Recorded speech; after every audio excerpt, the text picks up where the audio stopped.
Decision-making in public agencies can be complicated. Even simple decisions impact on you and members of the community. So that's why good decision-making is so important. The first step is to use 4 key principles.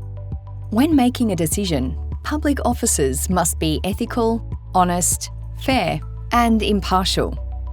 You have a duty to manage resources effectively and efficiently. All decision makers for government services must work within a legal framework. You're accountable for your decisions and must be transparent about how they are made. When you act or make a decision, you must also give proper consideration to the human rights of those affected. Record keeping helps improve your decision making, providing an explanation for your decision. This can be important if your decision is reviewed. You have a legal obligation to keep records at each stage of your decision making. Good preparation is the foundation of the decision-making process. Make sure you understand the key issues and use the relevant legislation, policies, and procedures. Always ask yourself, should I be the decision maker? Do I have the authority?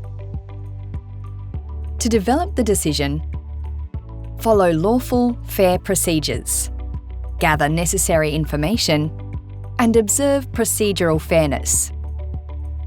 In making the decision, you should find the material facts, correctly apply the relevant law to the facts, and reasonably exercise discretion. When the time comes to communicate the decision, make sure your reasons are clear, meaningful, and accurate. So remember, consider the policy, identify and weigh up what's relevant, and look at the impact of your decision. Now, let's look at what that might mean in practice. Claire is a new customer officer in her agency, responsible for booking events in parks. Can you help me sort out a booking? My wedding's coming up and I'd love to have it in the park. Claire is very happy to help and books the park on that day. Did Claire go through all the steps to make a good decision? Claire mentioned the booking to her manager. The manager identified what Claire missed. There's already another booking for that day. Now it's up to Claire to deliver the bad news to the bride-to-be. Did Claire have the delegation to confirm a booking? Did she identify and follow the right procedures? Did Claire gather all necessary information? I'm so sorry. You can't have that area for your wedding. Can I suggest some nearby locations instead? Claire's story has a happy ending. After she raised the issue with her manager, they were able to find a solution the customer was happy with, and Claire agreed to review the workplace procedure. She was booked into good decisions training with the Queensland Ombudsman. The next case looks at areas where problems often crop up: communication and following correct procedures. Arun's been asked to manage a purchasing process. He sent documents out asking companies to quote on the job. 2 applicants responded within the 4-week deadline. Arun quickly reviewed the applications, selected one, and contacted that company an hour after the deadline closed. Hi there, is that Anne Brown? Hi, it's Arun here from the council. I'm ringing to let you know that your quote has been selected. Arun thought he was being efficient, getting back to the chosen applicant so quickly with a phone call. A few weeks later, the unsuccessful applicant emailed Arun requesting an update on the outcome of the purchasing decision. Even if Arun chose a good quote option, there appears to be no evidence to support this decision-making.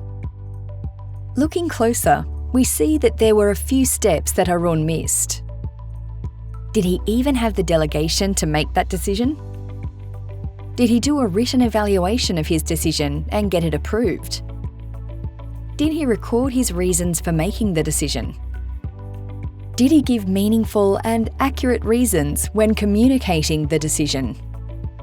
Arun met with his manager about the problems with the process. A review of the decision was required, and this time, the right steps were followed. Two reasons for having and following procedures are that it helps to avoid poor decisions and helps achieve acceptance of the outcomes. Arun's actions could have led to the contract being cancelled and left the council open to a complaint about purchasing.